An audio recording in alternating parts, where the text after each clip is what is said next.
All right, so the video I did the other day about Jimmy Corsetti and Dedunker, whatever, I made a couple references to politics in there.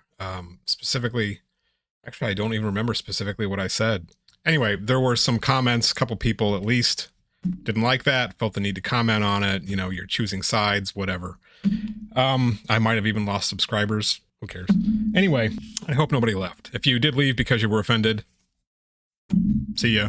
I wanted to talk about this because to me, it is an objective fact that Donald Trump lies a lot. And I am not saying anything new here at all. And I want to talk about a very recent example of a lie because I feel like both the lie itself, kind of the character of it, and also the response to it have so many parallels with a lot of the pseudoarchaeology stuff that it, to me, is inescapable. Let's get to the meat of this first. This is not going to be a long and complicated video, so I'm going to read this, and I will put it up on the screen as I read it.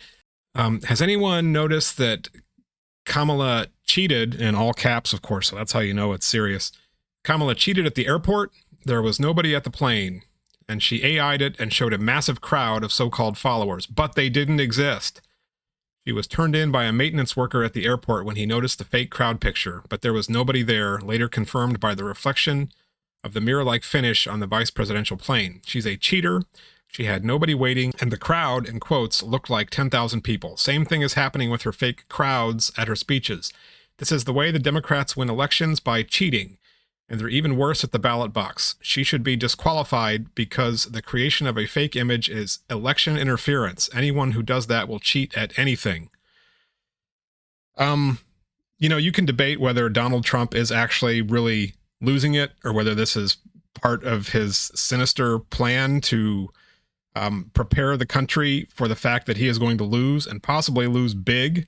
And, you know, he wants to foment unrest and divisiveness after he loses fair and square, which could happen, and I hope it does happen.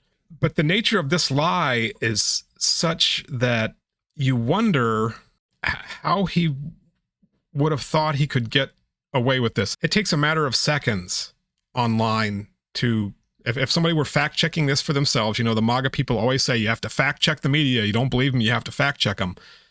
You fact check this. So let's just go and do some fact checking here. A battleground blitz for the new Democratic ticket. Okay, there you go. Did you see all those people? Actually, people waving their arms. Vice President Kamala Harris and Minnesota Governor Tim Walz greeted by a large crowd in Detroit in the swing state of Michigan. There they all are. There's the plane. Is this all fake? These images show a crowd of supporters for Vice President Kamala Harris and her running mate, Minnesota Governor Tim Walz, at an airport hangar in Michigan ahead of their August 7th rally. In an August 11th post on Truth Social, former President Donald Trump shared these images and claimed the lack of call letters on the tail of the plane are also evidence that the images were manipulated. But using these sources, we can verify there's no evidence to back those claims up. I can't believe that the news media actually has to go on and debunk this, but here I am actually going on and debunking it too for the few people. I mean, I know that some of the MAGA people are subscribers to my channel because you guys apparently get upset when I link the lying of Donald Trump to the lying of pseudoarchaeologists, but there is a common denominator there. The rally really happened. There were really that many people there. So easily debunked. You can draw your own conclusions about what it means that he would say that and all the other stuff that goes along with it. The response to it has been interesting because it's so easy to debunk, like so many of these pseudo-archaeological claims. You can debunk it over and over and over again. But like when I look at my feed on Facebook or whatever, I see people putting pictures out that obviously are AI generated and saying, look, it's the Democrats cheating. So they are actually manufacturing evidence to bolster the claim that was in a lie that is like super apparent, super easy. And they're talking to each other and saying, yeah, look, the Democrats are lying, they're cheating. And I feel like with the the believers and some of these pseudo-archaeological claims, it's the same thing. I don't know whether some of these people know what they're doing or whether they are all certifiably something. I'm kind of at a loss. You know, if you cannot see the parallels between the ability to just say, you know what, I don't care about reality. I'm going to create my own version of the truth because I find reality to be threatening to me somehow or inconvenient. And then these millions of people pile on and say, yeah, you know, you're right. That's what we want. And I will leave it to the sociologists and other people to figure out what is going on with this movement. But it feels like a cult to me at this point. And it's ridiculous. He is able to create lies that are so patently, obviously lies. And his followers just swallow them and swallow them and swallow them. Again, if you cannot see the parallels with pseudoarchaeology, I don't know how to help you.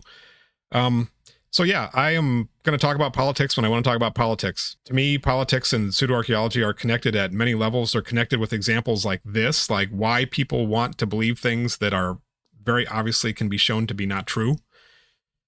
They are connected in reality in a lot of ways, like in the present context. Like not everybody who believes the pseudoarchaeological nonsense or produces it or makes money off of it is a MAGA Republican. But if I was a betting person, that's the side I would take. I would take the dollar for every Trump supporter who is spewing this stuff out versus anybody else.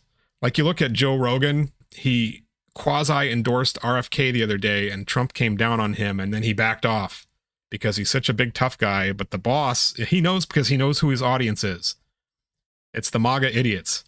That's most of his audience. And he's got a lot of them. You look at Hutton Pulitzer, you know, the fake sword guy who got his ass beat so bad that he stopped doing pseudoarchaeology and then he became an election denier and he is going to rear his head again in 2024. I'd be very surprised if he doesn't. Lies, lies, lies, lies. That was his stock in trade. And I can say that confidently because he lied about me many times online and to my employer, trying to get me in trouble and trying to pressure me. He is a liar through and through. Huge Trump supporter. Huge. You look at Jimmy Corsetti, you look at a lot of these people online who are not actually trying to tell you the full story. A lot of them, honestly, to me, seem like they're auditioning to be on the Project 2025 idiot list. It defies common sense. But here we are. There is some kind of deep connection in between Donald Trump's lying and narcissism and deluded behavior and a lot of the stuff and personalities that I see on the pseudoarchaeological side. It may hurt your feelings to hear me say that, but like that's where I'm coming from. It was funny because when Trump won in 2016, watching him and, you know, getting to learn his playbook, and that was pretty soon after I had been dealing with Hutton Pulitzer. I said, I know this guy. I know this guy. Like the weird kind of narcissism, ego, and lying and scattered thoughts and delusions. I know the type. I'm with you, Kamala. I know the type. I know it from my end.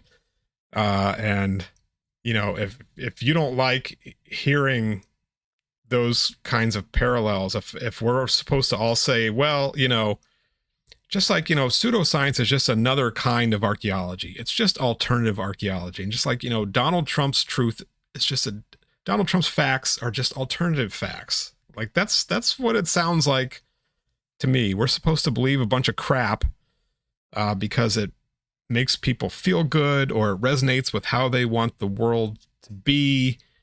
And when you point that out, you're being mean, and we're supposed to like kind of let some of this mystery be preserved and let them have their moment. And meanwhile, the vitriol coming out of there is dangerous.